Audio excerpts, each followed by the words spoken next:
నమస్తే, welcome to వీక్షణం. Sanchar Saathi దేశంలో దుమారం రేపుతున్న టాపిక్ ఇది. ఇకపై ఇండియాలో విక్రయించే అన్ని కొత్త స్మార్ట్ ఫోన్స్ లో సంచార్ సాథీ యాప్ ని డిఫాల్ట్ గా ఇన్స్టాల్ చేయాలంటూ కేంద్రం ఇచ్చిన ఆదేశాలపై అంతా మండిపడుతున్నారు. సైబర్ సెక్యూరిటీ కోసం కేంద్రం తెచ్చిన యాప్ పై ఇంత రగడ దేనికి? సంచార్ సాథీ యాప్ తో దేశ ప్రజల ప్రైవసీ ప్రమాదంలో పడుతుందా? ఈ యాప్ పై వస్తున్న ఆ అభ్యంతరాలు ఏంటి?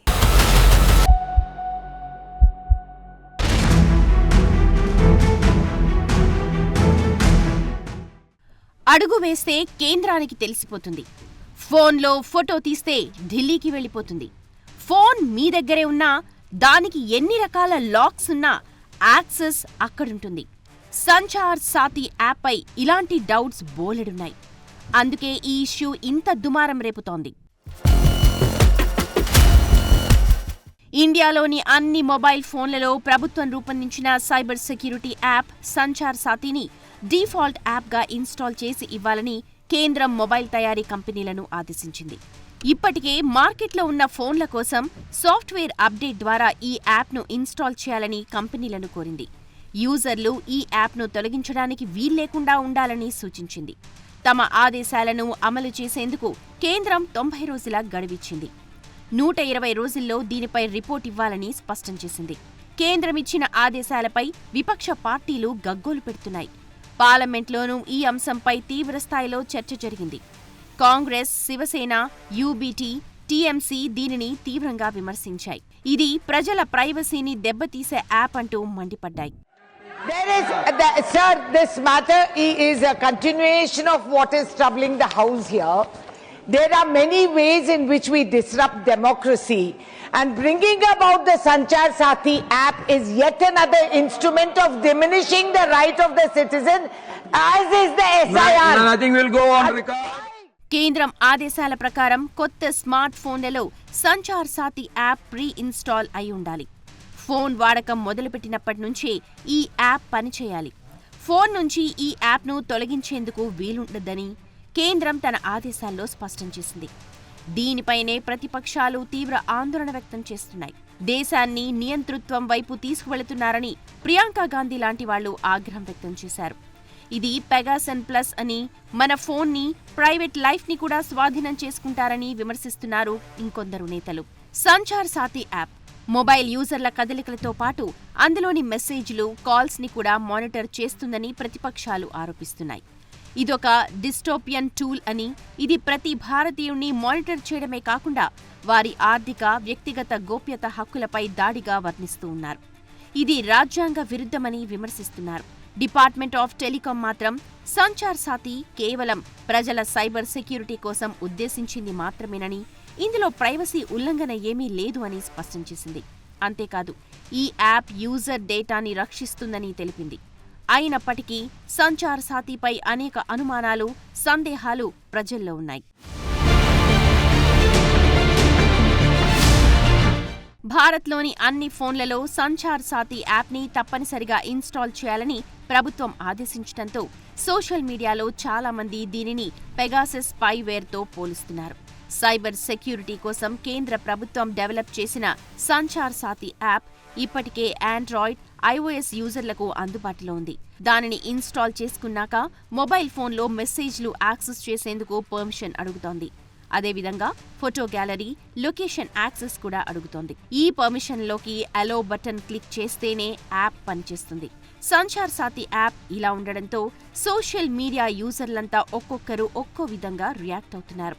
ప్రభుత్వం అధికారికంగా ప్రజలపై గూఢచర్యం చేస్తోందా అని ప్రశ్నించారు. ఇంకొకరు వికసిత్ భారత్లో ఇదొక నిజమైన స్వదేశీ నిఘా అన్నారు. ఇదొక బిగ్ బాస్ తరహా నిఘా తప్ప మరొకటి కాదని విపక్ష పార్టీల ఎంపీలు అంటున్నారు. మరొకరు 140 కోట్ల మంది అడుగు తీసి అడుగు వేసినా కేంద్రానికి తెలిసిపోతుందని, అప్పుడే మనమేం ఆలోచిస్తున్నాం, ఏం చేస్తున్నామనేది ప్రభుత్వానికి తెలుస్తుందని అంటున్నారు. ఇలాంటి ఆదేశాలు ప్రజల గోప్యత, స్వేచ్ఛపై స్పష్టమైన దాడిగా వర్ణిస్తున్నారు. ప్రతి కొత్త ఫోన్లో దీనిని బలవంతంగా ముందే ఇన్స్టాల్ చేయడం, భద్రత పేరుతో యాప్ని అన్ఇన్స్టాల్ చేయడానికి రాకుండా చేయడం, ప్రజలపై నిఘా పెట్టడమే అవుతుందంటున్నారు.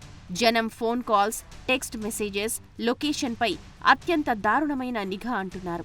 అయితే కేంద్రం ఆదేశాలను బీజేపీ ఎంపీలు సమర్థిస్తున్నారు.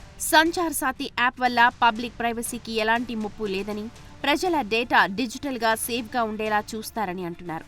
ఈ మధ్య కాలంలో జరుగుతోన్న సైబర్ దాడుల నుంచి తప్పించుకోవాలంటే ఇదే బెటర్ అంటున్నారు. సంచార్ సాథీ యాప్ని పెగాసస్తో పోల్చడం కరెక్ట్ కాదన్న చర్చ కూడా జరుగుతోంది. పెగాసస్ అనేది టార్గెట్ల ఫోన్లపై నిఘా పెట్టడానికి డెవలప్ చేసిన ప్రత్యేక సాఫ్ట్వేర్. సంచార్ సాథీ అనేది ఒక సాధారణ యాప్. కానీ ప్రభుత్వం ఇచ్చిన ఆదేశాలు చూశాక ఇది ఖచ్చితంగా ప్రజల గోప్యతపై ప్రశ్నల్ని లేవనెత్తుతోంది. ఎందుకంటే సంచార్ సాథీ యాప్ ఇన్స్టాల్ చేసినప్పుడు, అది అడిగే పర్మిషన్లని చూసినప్పుడు ఖచ్చితంగా ప్రైవసీకి సంబంధించిన డౌట్ వస్తుంది. ఇది చేసే పని తక్కువే ఉన్నా ఈ యాప్ చాలా డేటాని అనేక భాగాలకు యాక్సెస్ కోరుతోంది. ఇందులో camera access, calls, messages, location, నెట్వర్క్ని మానిటర్ చేస్తుంది. ఇవన్నీ ఫోన్ ఫైండర్ టూల్గా పనిచేసే యాప్కైతే పర్వాలేదు. కానీ సంచార్ సాథీ యాప్ మొబైల్ యూజర్ల గోప్యతకు సంబంధించి ఓ పీడకలగా మారే అవకాశం ఉంది అన్న చర్చతో ఆందోళన మొదలైంది. తీవ్ర అభ్యంతరాలు వ్యక్తమవుతున్నాయి.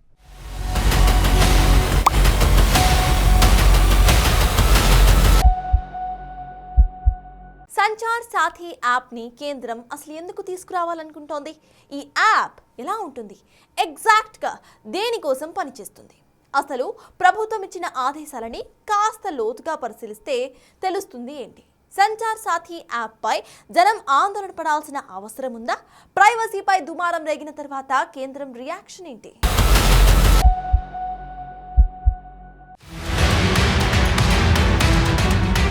భారత్లో టెలికమ్యూనికేషన్స్ రంగంలో భద్రత, పారదర్శకతను పెంచే లక్ష్యంతో కేంద్ర ప్రభుత్వం సంచార్ సాథీ యాప్ని తీసుకొచ్చింది. దేశ పౌరుల మొబైల్ కనెక్షన్ల భద్రతను, నియంత్రణను వారి చేతుల్లో ఉంచటానికే దీన్ని తీసుకొచ్చామని సర్కార్ చెప్తున్నప్పటికీ ఈ యాప్ పనితీరుపై ప్రజల్లో అనేక సందేహాలున్నాయి. ముఖ్యంగా ప్రజల ప్రైవసీకి సంబంధించిన ఆందోళనలు రేకెత్తాయి. సంచార్ సాథీ యాప్ని తీసుకురావటంలో ముఖ్య ఉద్దేశం సైబర్ మోసాలను అరికట్టడమేనని ప్రభుత్వ వర్గాలు చెప్తున్నాయి.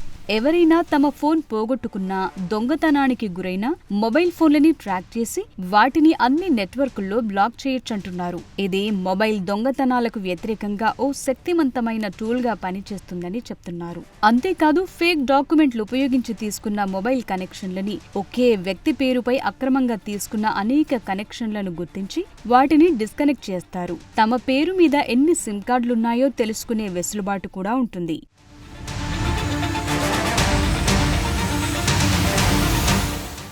సంచార్ సాథీ యాప్ ముఖ్యంగా 3 మాడ్యూల్స్ కింద పనిచేస్తుంది. 1. పోగొట్టుకున్న మొబైల్స్ ని బ్లాక్ చేయటం, ట్రాక్ చేయటంతో పాటు దొరికిన తర్వాత అన్బ్లాక్ చేయటానికి వీలు కల్పిస్తుంది. ఇదంతా మొబైల్ నెంబర్ పై ఆధారపడి పనిచేస్తుంది.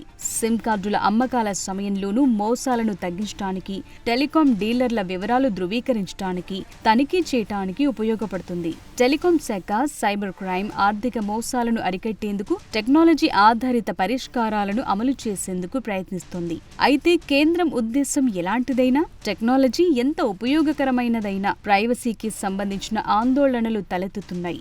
ఈ app central equipment identity register ద్వారా మొబైల్ IMEI నంబర్ని ట్రాక్ చేస్తుంది. అలాగే telecom analytics, fraud management and consumer protection ద్వారా ఆధార్తో లింక్ అయిన మొబైల్ నంబర్లని తెలుసుకునే అవకాశం ఉంటుంది. కానీ సంచార్ సాథీ యాప్ వల్ల పౌరుల డేటా సురక్షితమా కాదా అనే భయాలున్నాయి. ఈ యాప్ ఫోన్ అసలైన ఓనర్దో కాదు తనిఖీ చేసేందుకు పనిచేస్తుంది. ఒక్క ఐడికి ఎన్ని మొబైల్ నంబర్లు లింక్ ఉన్నాయో తెలుస్తుంది. అనుమానాస్పద కాల్స్, కమ్యూనికేషన్ ని రిపోర్ట్ చేయొచ్చు.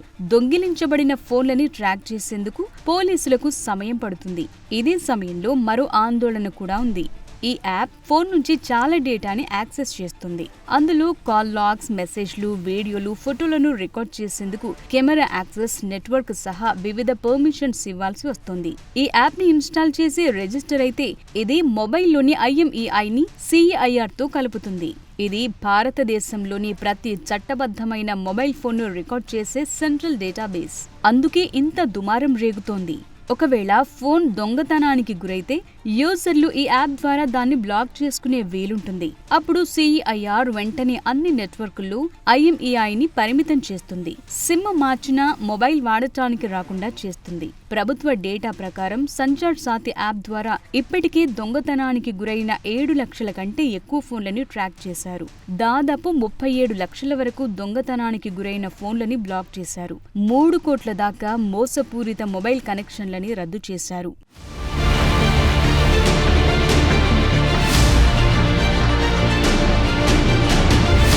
అయితే సంచార్ సాథి యాప్ కి సంబంధించి డేటా ప్రైవసీపై మొదలైన దుమారంపై కేంద్రం క్లారిటీ ఇచ్చింది. కమ్యూనికేషన్ల శాఖ మంత్రి జ్యోతిరాదిత్య సింధియా దీనిపై స్పందించారు.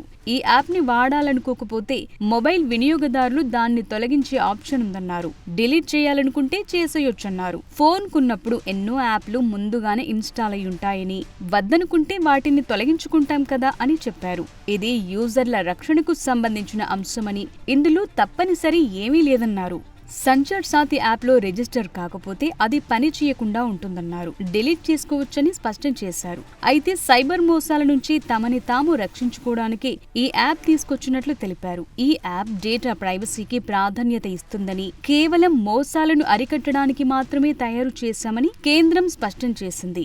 దీని లక్ష్యం మంచిదే అయినప్పటికీ టెక్నాలజీ వ్యవస్థలపై ప్రజలకు పూర్తి నమ్మకం కలిగేదాకా ఇలాంటి ఆందోళనలు సహజమే అనే అభిప్రాయాలు వ్యక్తమవుతున్నాయి. कस्टमर प्रोटेक्शन की बात है और हर भ्रम को मैं तोड़ने की कोशिश कर रहा हूं. आपको डिलीट करना है तो आप डिलीट कर दोगे. आप कोई मैंडेटरी नहीं है. आप अगर रजिस्टर नहीं करना चाहते, मतलब कि उदाहरण के तौर पे इस ऐप का उपयोग नहीं करना चाहते, तो रजिस्टर मत करो. वो डोरमेंट रहेगा. डिलीट करना है तो डिलीट कर लो. पर क्या हो, पर हर व्यक्ति को देश में नहीं मालूम कि मुझे फ्रॉड से प्रोटेक्ट करने के लिए, मुझे चोरी से प्रोटेक्ट करने के लिए ये ऐप है. तो हर व्यक्ति तक ये ऐप पहुंचाना हमारी जिम्मेदारी है. ఈ యాప్ ని ప్రభుత్వం మరింత పారదర్శకతతో, కఠినమైన డేటా భద్రతా ప్రమాణాలతో నిర్వహిస్తే జనం నమ్మే అవకాశం ఉంటుందని చెప్తున్నారు.